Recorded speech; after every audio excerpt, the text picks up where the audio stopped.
I feel stupid sometimes when I see a comment in the comment section that I say, like, why the hell didn't I think of that in the first place? And we'll get to that comment, which is prevalent and which I'm thoroughly convinced is the case now.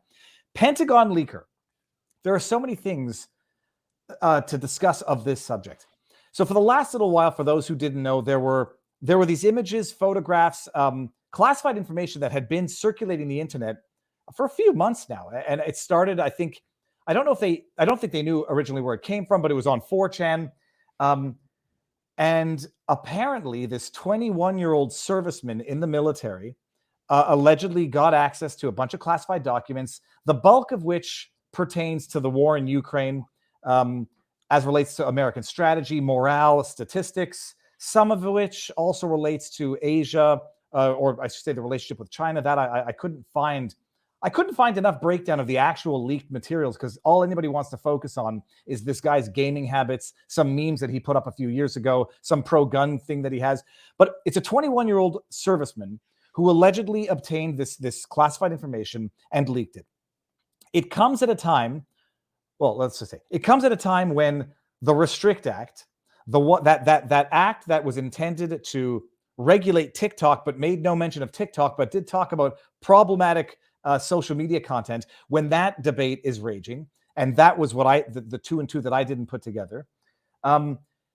It comes at a time now when the New York Times, in responding to this, apparently the biggest Pentagon leaked papers since Edward Snowden, which was the biggest since the Pentagon papers in Vietnam in the 70s.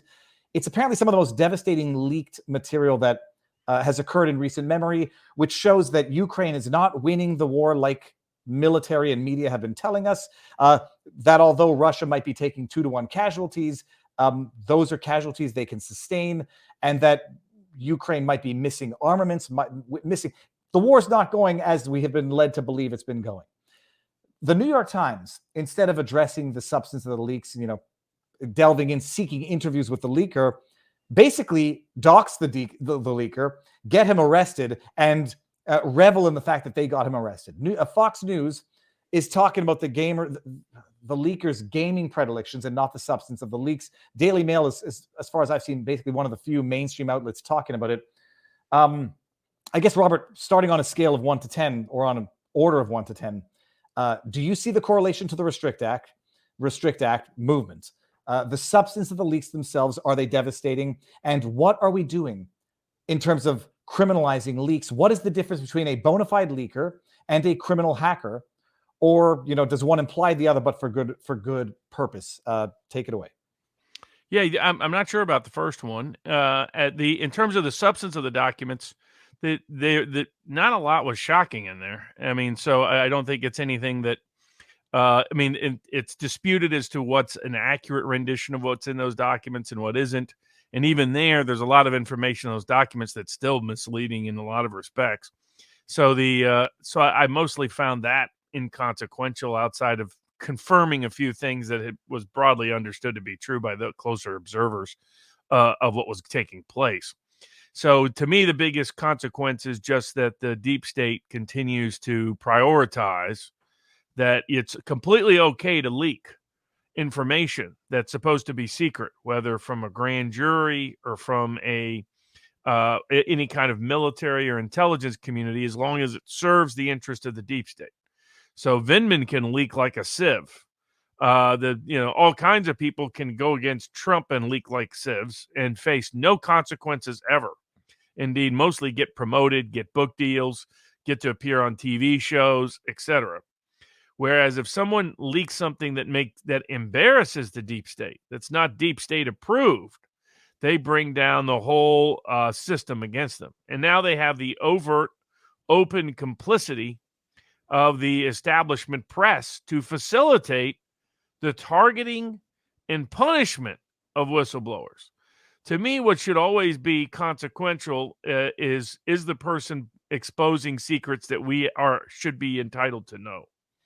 That, the only thing I believe that should ever be classified, and I'm skeptical of classification designations, period, because it is far more likely that classification labels will be used to keep bad secrets hidden than to keep good secrets true.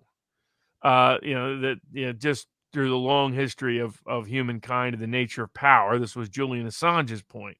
Most evil deeds depend upon secrecy. Removed secrecy, and a lot of evil deeds just can't even happen in the first place. And here, there's nothing he disclosed here that should have been classified in the first place. The only thing that should be classified is how you make a bomb.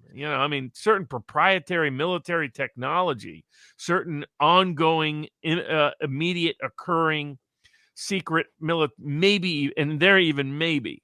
In the name of secrecy, all the critics of Julian Assange wanted to excuse murder. That's what they wanted to do. Oh, it's very important we keep our murder secret because it's in the name of the country and the flag. Those people don't know what the flag stands for and don't know what America was founded upon. It wasn't for your war-whoring militaristic pals.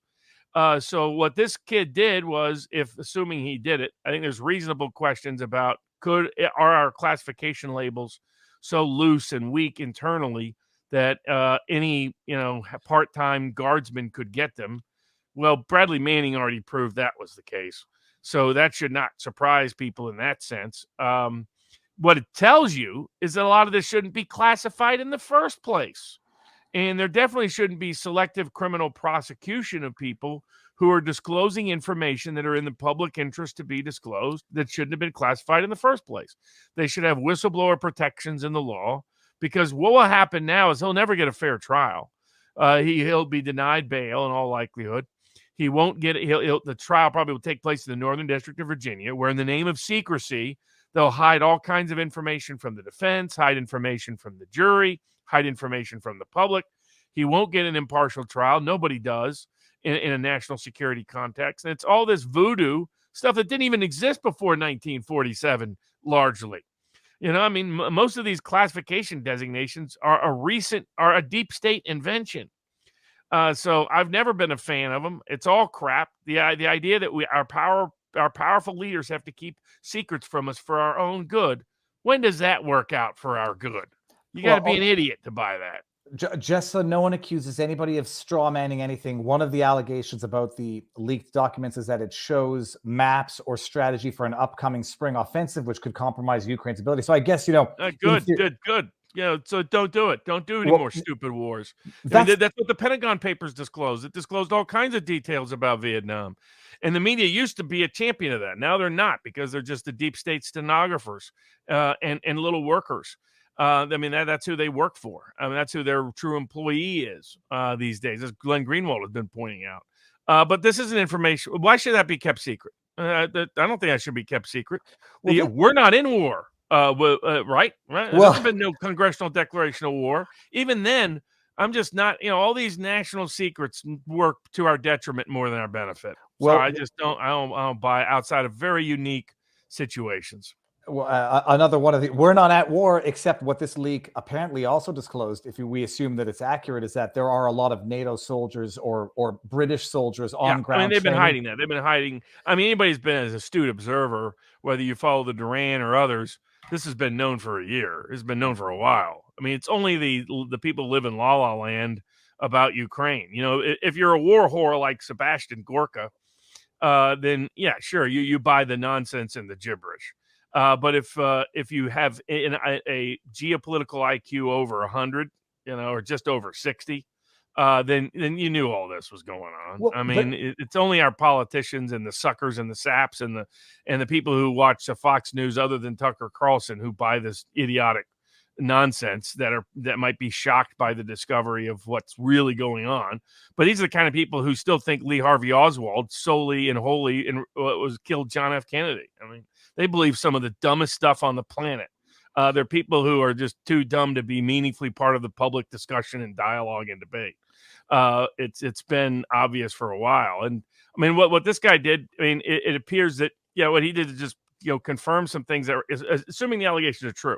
There's reasons to doubt that the allegations are true. There's reasons to suspect he's been set up. There's reasons to believe that somebody else is who leaked this. Because somebody's been leaking information against the war now for a year. People that are inside the deep state that think the war is dumb. Kissinger is publicly on record saying it's dumb. A bunch of people think it's dumb, not just Colonel McGregor and others have said, look, just you can agree with you can hate Russia all you want. You can believe all the nonsense about Ukraine. They were busy bombing churches on Easter. That's what Ukraine was doing. Busy bombing churches on Easter. Those are the people that all the war whores out there are celebrating. They're the bottom of the barrel. They're one step ahead of Nazis, and that's it. I mean, they're as bottom. They're worse than communists. The Zelensky's regime. They violate pretty much every right that exists that we care about in America. Right to press, right of speech, right of religion, you name it, they're violating it on a daily basis. And this is who we're supposed to be locking up people for exposing the secrets of our government's complicity in this unjustified, unlawful war?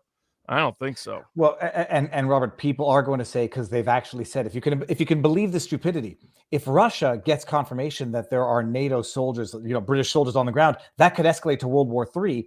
And they already know that. They've been saying that for a year. They've been saying that for 10 years. I mean, they blame the West for all of this. They blame NATO for all of this. So none of this will change Russia at all. I mean, Russia already not its military strategies or tactics or anything else. I mean, it knew what was coming and how it was coming and where it was coming from, and it's reacted accordingly. And it's not going to change the military reality on the ground. Ukraine can't win over the long haul. They can just delay things and wipe out half their young male population, which they're on pace to do. That's about it. I mean, but the political, it's more that the deep state believes it should alone control the narrative, and that the media should be its stenographer, not its investigator, and that its politicians should be its supplicants, not its critics. And that's what this kid is caught up in the middle of. Whether he's a patsy or the real deal, he's just exposing at one level the fraud in our system, whichever he is. Doesn't matter whether he's a patsy or he's the guy that blew the whistle. His targeting is about keeping up the puppet show so that the naked emperor of our military-industrial complex stays hidden from the view of the ordinary average sap. And there was some discussion about whether or not the documentation that was allegedly leaked is even authentic. Some people are saying it's patently demonstrably false on its face. But then I did read some other reports that some of the information had been falsified or what's what I'm looking for, modified that's after. The end of Russia House, right? How do you deal with when your secrets get leaked? You tell people they aren't really their secrets, that they were actually faked or hacked or whatever. Now, of course, that would be a problem for them because they got to prove that these are the fact that they've arrested this person, it confirms the authenticity of the documents. Reuters went out and told everybody when these documents first came out that it was Russian disinformation. So once again, the media gets caught lying again, blaming something on Russia that had nothing to do with Russia, trying to hide the secrets of the deep state. It's Greenwald, I think, has been the most shocked by it, just in the sense that he goes to see the media so openly, so overtly, so proudly being the deep state's little B word. Biatch, you could say. Is shows that our media is a complete disgrace. It's always been. It's just now more open and overt than it's ever been before. What's unusual is they're bragging about it. Look at how I'm the CIA's little stenographer. That's what the New York Times is. New York Times has always really been that. It's just now more egregiously and overtly so than ever before. I was going to pull up the article, but it's go look at the New York Times article. They were happy to identify him and relish in him being arrested. But Robert, and one of the reporters admitted that if he had leaked it to them, they would have tried to hide his identity. So it's only about ego. It's not about investigative reporting. Now, someone in the chat in Rumble said we'll get to the Rumble rant. Said, look up Operation Mincemeat. Have you heard of this, Robert? Was a successful British deception operation of the Second World War to disguise the 1943 Allied invasion of Sicily. 2 members of British intelligence obtained the body of an individual, a tramp. Yeah, they made a movie about it. Who died from eating rat poison, dressed up as an officer, and placed personal items identifying. I think they even made a couple of movies about it. Oh, dude, I saw one recently about it. Yeah, I mean, there's been a bunch of those disinformation campaigns, and there's some people wondering whether that's what's going on. It looked to me when the documents were initially leaked that it confirmed what McGregor and other people had already been saying. So that the casualties are much higher on the Ukrainian side. That Ukraine it doesn't have an air force much of an air force at all at this point.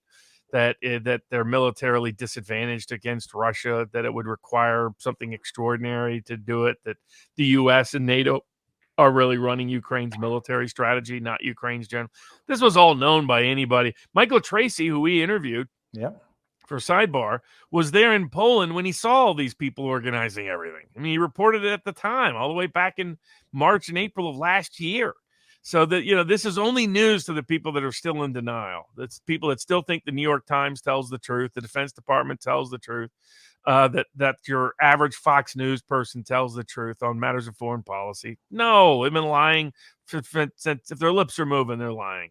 So that's and basically they're just the deep states reminding everybody by going so harsh on this individual that they're in control of the media apparatus, they're in control of our legal apparatus, and that only the secrets they want told get told, and that they want to control the information, manipulate the narrative, and keep us in the dark. And what this case really reveals, just like the Trump case reveals in terms of documents, we have classified way too much, and we need to substantially reduce it.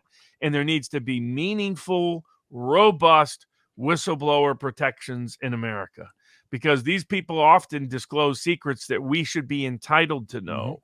Are our politicians lying to us? That's not something they should be able to keep a secret about. Oh, but Robert, keeping a secret about a particular operation that's U.S. soldiers during war, okay, then I get it.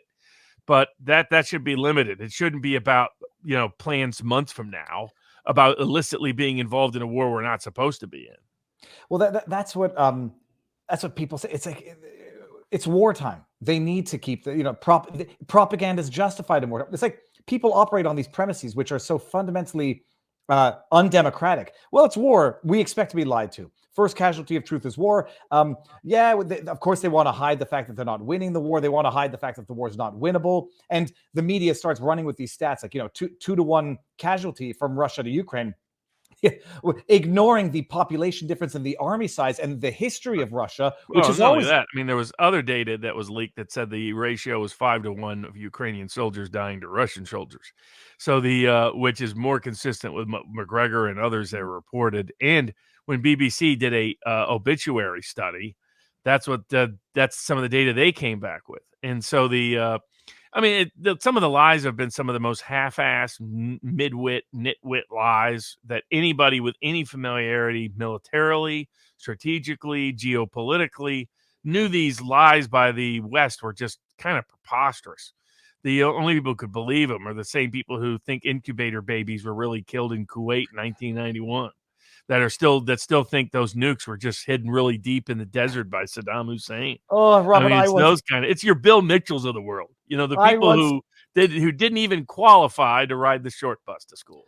I once believed the weapons of mass destruction, and when then it turned out to be a lie, then I was like, oh, well, they had Scud missiles. Those are weapons of mass destruction. All right, before we move on, I think we've covered everything on the Pentagon leaker. Let me just read a few Rumble rants here.